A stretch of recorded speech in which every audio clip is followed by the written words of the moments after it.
Pauline, I'm Dr. Stratford. Dr. Butterfield asked me to see you, so I'd like to get undressed and we'll take a look. No, I'd rather not. You'd rather not get undressed? Well, not alone. Well, does it help that phase here? No, not really. What if I turn out the lights? Look, maybe if you. If I...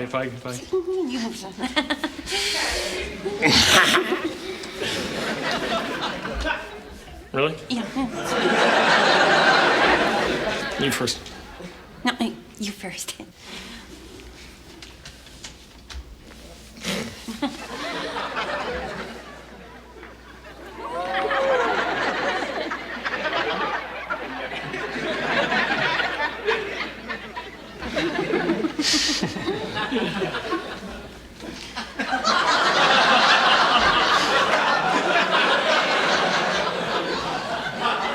Keep going, right?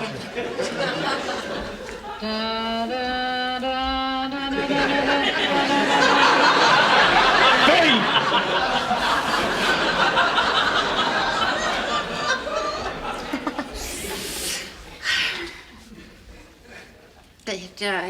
More? Okay, but I warn you, what you're about to see may make you feel a lot worse. Dr. Stratford, Dr. Butterfield wanted to make sure that you knew that the rash was on Miss Meacham's thighs. I knew that. Okay, sorry to interrupt. Anything you two need? Underwear.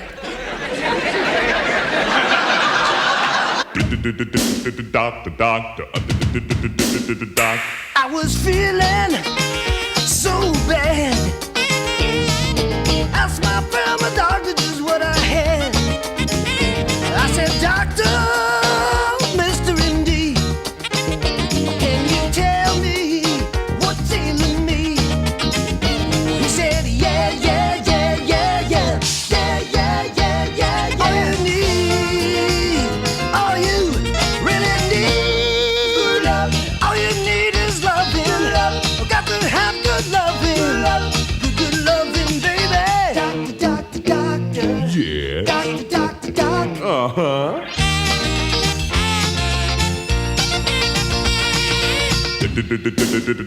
Doctor. Yeah.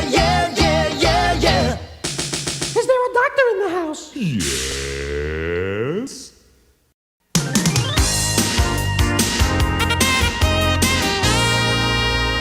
And welcome back to Wake Up Providence. I'm Hugh Persons, and coming up in this quarter hour, Dr. Michael Stratford is here to discuss the benefits and dangers of breast implant surgery. And I'll be back with Stage Chat with Dr. Stratford's brother, Richard Stratford, director of the current university production of King... Lear. Yeah. Lear. But first, this headline update from the newsroom. Makeup!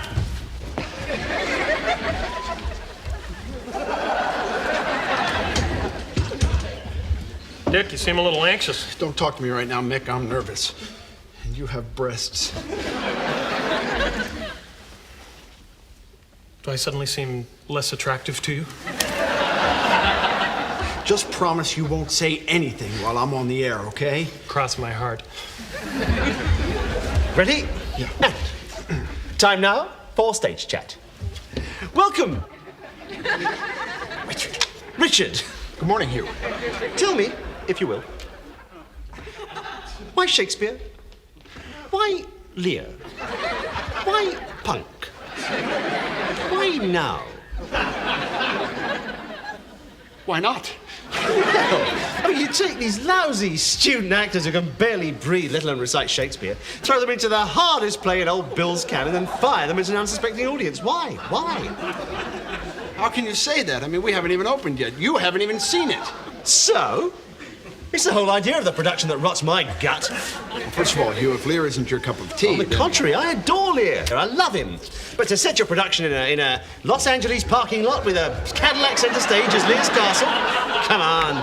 Well, if I could just show the audience this model of the props set... now. Look, why don't you just admit the whole effort's amateurish and leave it at that? Will you let him talk? I can handle this, Mike. I just want the lime-sucking sconehead to let you get a word in edgewise. Your brother's keeper, are you now, Mrs. Stratford? No, she's not. He's not. Yes, he is. Don't push it, Hugh. Back off, Stratford! Are you looking down my shirt? If I could just explain the design of the set. I don't believe my audience wants to hear about your set. Will you let him talk? Will you shut up? I'll shut up when you shut up. Mike, you promised me. Go ahead, Richard. Talk about your stupid I set. told you I don't want to hear about the bloody set! The set really is bloody. We'll be back with more of Wake Up Providence after this. Hugh, you all right? Let me take a look. Stay away from me, you did this! No, Hugh, here's what did it. A nail. A rusty nail, Mike. What's that mean? It's a drink, you idiot. It means a tetanus shot. If you drop by the office If you later... think I'm gonna let you stick anything anywhere on my body, you're mistaken. Hugh, I've got to go to the hospital now, but if you drop by the office later, one of my partners can give you the shot. Free! Am I supposed to thank you? I can't even drive myself anywhere with this wretched stump. I'll take you. It's on my way. Thank you. You're a bigger man than I. No, Mick, this morning I'd say you're much bigger. And sagging just a bit. Be gentle with me. Listen, Hugh, I don't suppose there's any chance you'd actually, see the play now that you've reviewed it? God, I hate theatre people. There's always subtext. All right, tomorrow. Great. I'll leave you a ticket. Mr. Persons, Dr. Bennett can see you now. So soon. Tomorrow.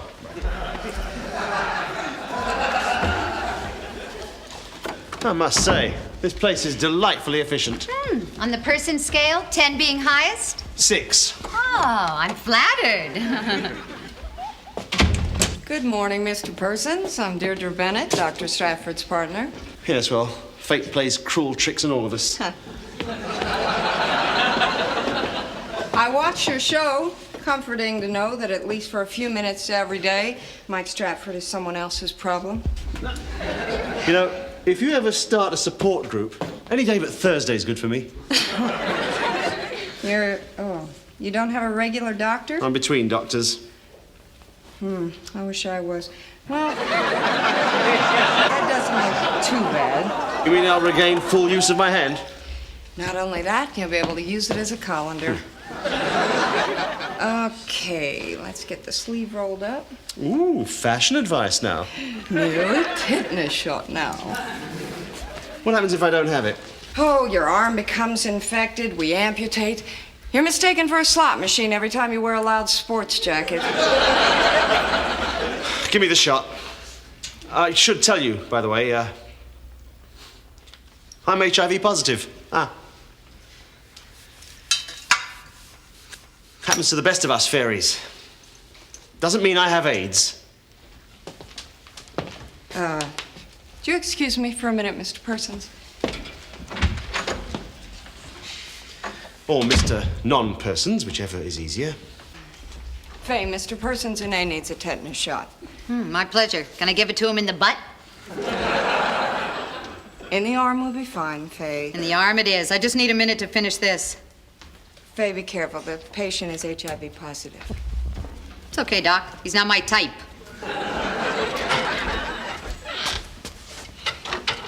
Teardrops. How'd it go with Hugh? Why didn't you tell me Hugh Persons tested positive for AIDS? What? Where'd you get that? He just told me. Hugh has AIDS? I can't believe that. He doesn't have any of the symptoms. Swollen lymph nodes, fever, weight loss, night sweats? Not that I could tell. Well, then maybe he's HIV positive, but he doesn't have AIDS. Come on, Mike. You know that's just semantics. Semantics, what are those? People who can't watch enough Bewitched? Call it whatever you like, Mike. It doesn't matter. I don't want to treat anybody with it. You know AIDS is not a threat to us if we take the right precautions. Now, did you have any trouble giving Hugh his tetanus shot? Nope. Well, good. So I didn't give it to him. Faye did. I'm shocked. always considered you to be such a professional. I am a professional, Mike. I'm just a professional who doesn't want to deal with this right now. Professional who won't deal with AIDS. What are you? A lawyer? Now, this one's on the house. There's nothing I love more than making a man scream. You remind me of my mother. Funny, you remind me of my mother. Doctor?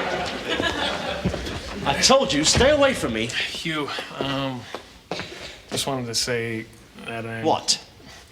I'm sorry, I didn't know. I see, she told you, is that it? I apologize for the way Deirdre treated you. Or didn't treat me, as the case may be. Hugh, What now? you need a doctor. Yes, well, I'm not going to find one here, am I? There are treatments, there are drugs. To delay the inevitable? Listen, Hugh, if you ever need me... I won't. Yeah, but if you do... I'll never be that sick. Yeah, but if you are... Stratford, if I'm ever forced to have you as my doctor, I'm going to jump from the top of a very tall building. But if you land on an awning and bounce miraculously to safety, it happens, you know. God, no one's luck could be that bad. But if yours is... I might, in that moment of weakness, for a split second, think about calling you. Okay, but I want you to know that I'm not the bumbler you see every morning on TV. I realize. Promise you'll call if you need me? Oh, I promise. Can I go now? Sorry. Knob. What did you call me? Doorknob. No one calls me that.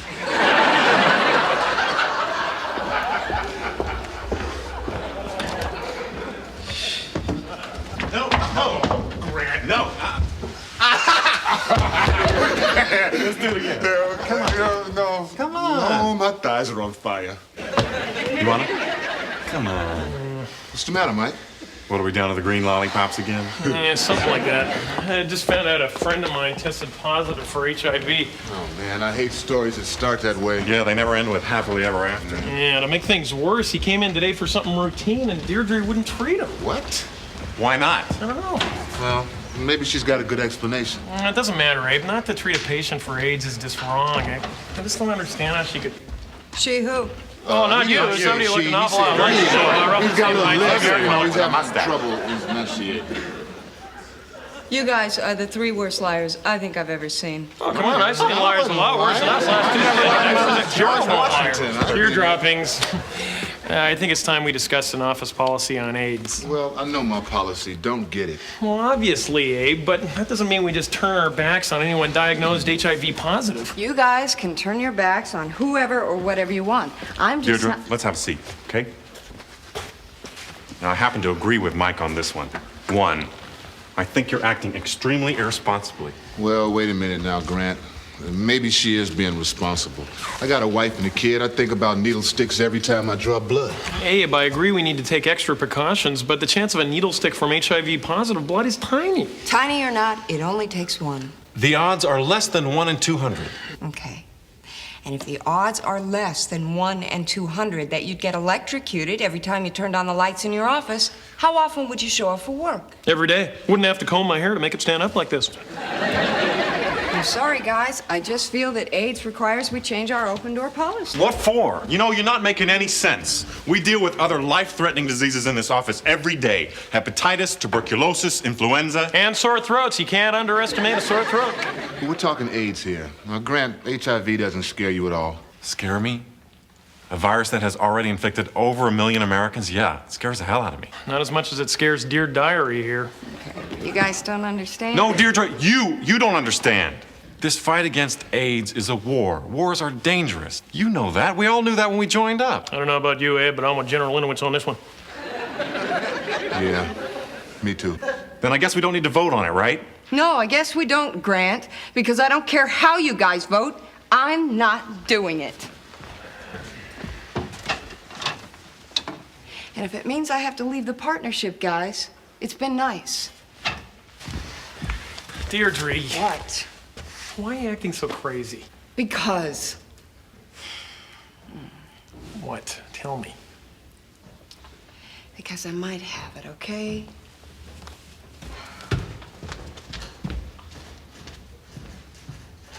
AIDS?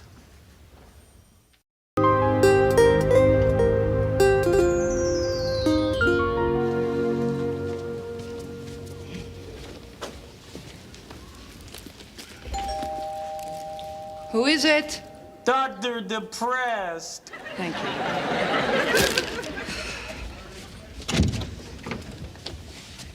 Dear Dressless. You knew I was coming, Not now, Mike. I'm getting ready to go out. but your slip is showing.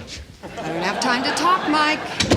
This is important. Yeah, well, so is getting to my dinner on time. Deirdre, you do not drop a bomb like that and then bolt. I need to know why you think you might have AIDS. Mike, I know you think you're being a good friend This right is now. not a good friend. This is an alarmed former sexual partner.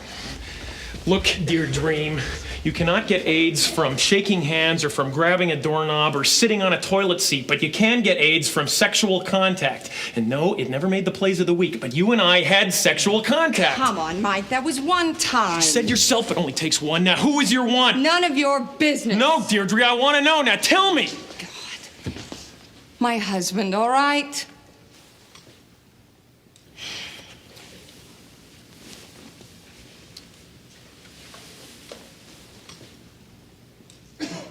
Your husband.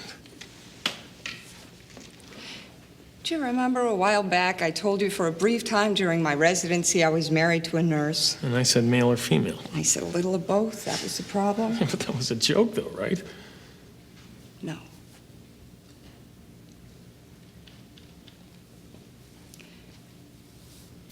Brian and I broke up because through most of our marriage I found out he was cheating on me with a man. He called last night to say he tested positive. Oh, no. I'm sorry. You think you might be infected? Well, that's how it works, right? A to B to C. Just hope I'm not Z. Is that why you treated Hugh Persons so badly? I know I was being irrational, but I'm just so angry. It's okay to be angry. You know what we gotta do now, though, right? Well, live life to the fullest, I guess. No, we gotta go get tested. No, Deirdre, you can't walk around not knowing. Now I'm gonna get tested. No. I just don't think I want to know, Mike. I know it'll be bad news. You don't know that. All right. Pick me up tomorrow morning at 7 a.m. with the top down, no matter how cold it is. No long scarves, Isadora.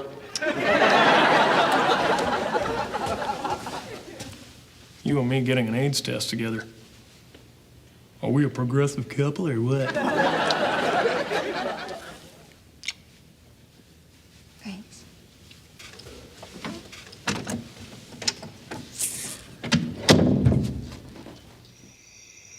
Mike, you and Deirdre will get your results in a few days. How do you deal with this every day? Deal with what? You're in a high-risk group. I mean, you know, you're out there with guys. Doesn't it bother you to have this specter, this cloud, this Margaret Hamilton-like thing hanging over you? I'll get you, my pretties! It bothers me. I've lost a lot of friends to AIDS. Well, how do you avoid it? Do you practice safely? Are you laminated? What do you do? Nothing. Nothing. How can you take that risk? Mike, I haven't had sex since Larry and I broke up. Well, that was 2 years ago. That's right. You haven't had sex in 2 years? That's right.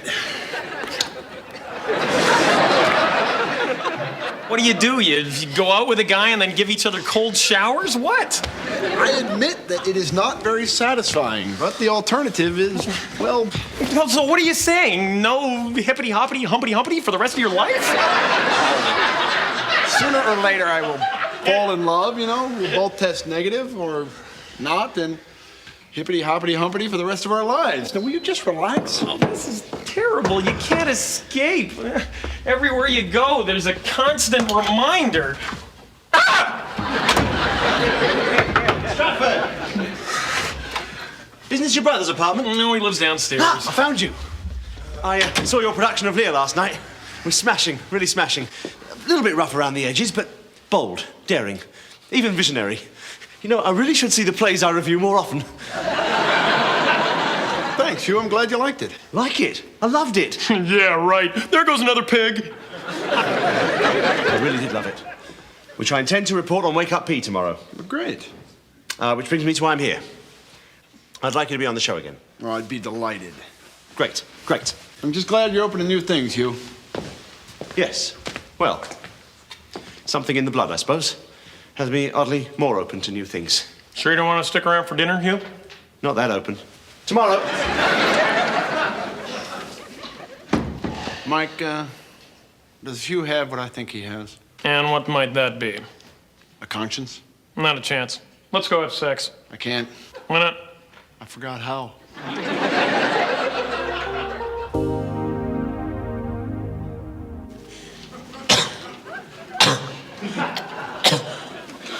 Thank you. Deer hunter. What are you doing here? Did you get your test back from the lab? Yeah. I'm okay. You okay? If I was still wearing my breasts, there'd be so much more between us. Oh, Well, well, well. What have we here? Morning, Hugh. Mr. Persons. Dr. Bennett, you dare to breathe the same infected air that's passed through my lungs? Hugh, I wish I could find a way to prove to you my behavior the other day was an aberration. You can't.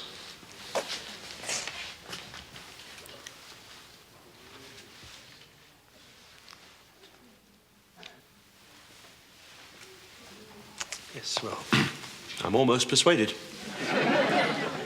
Almost. Hugh, I just want you to know that if you're still in the market for a doctor to help you through everything, I'd feel privileged if you'd consider me. Think about it. Aren't you gonna kiss me, too? What, and risk catching something? Stratford. Mike. Stratford. Look, I know what's in store for me.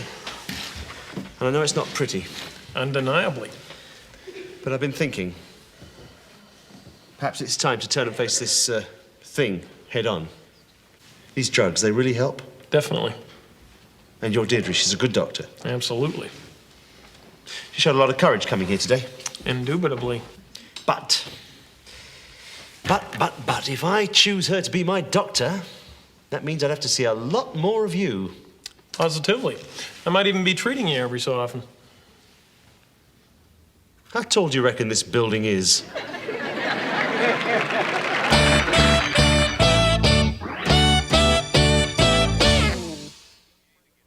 You don't have to be gay to get AIDS. A young friend of mine has the disease, and he got it when he was 13. He's a hemophiliac and contracted it through infected blood. He was treated badly by people who didn't know any better. Let's make the 90s a time when we all know better. Please find out all you can about this disease. It affects everyone because anyone can get it. AIDS doesn't discriminate. People do.